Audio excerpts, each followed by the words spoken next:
आप जानते हैं कि एक समय ऐसा था कि जब पूरी दुनिया में बिहार को ज्ञान की धरती कहा जाता था।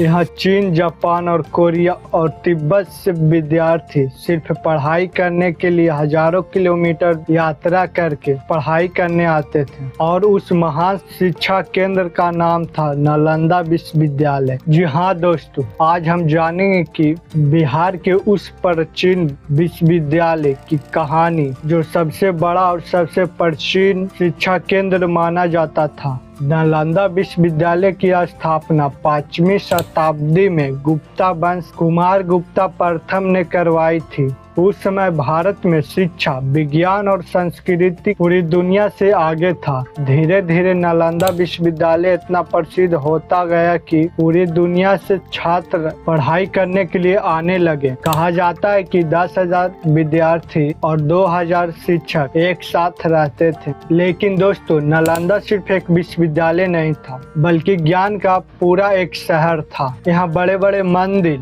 विशाल पुस्तकालय, छात्रों के लिए कमरे, ध्यान केंद्र और पढ़ाई के लिए अलग अलग भवन बनाए गए थे।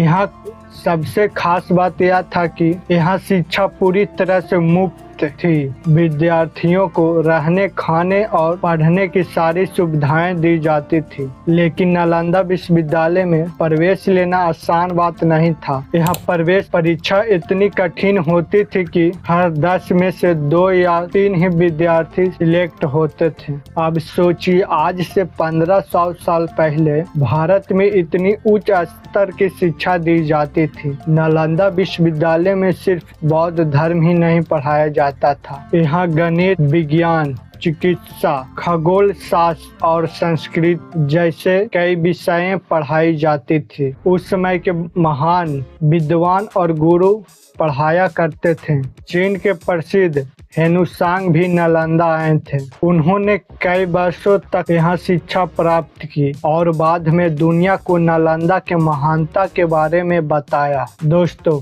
नालंदा के सबसे बड़ी पहचान थी कि विशाल लाइब्रेरी इतना बड़ा था कि इसका मुख्य द्वार 3 गो था। विद्यार्थी दिन और रात यहाँ अध्ययन किया करते थे।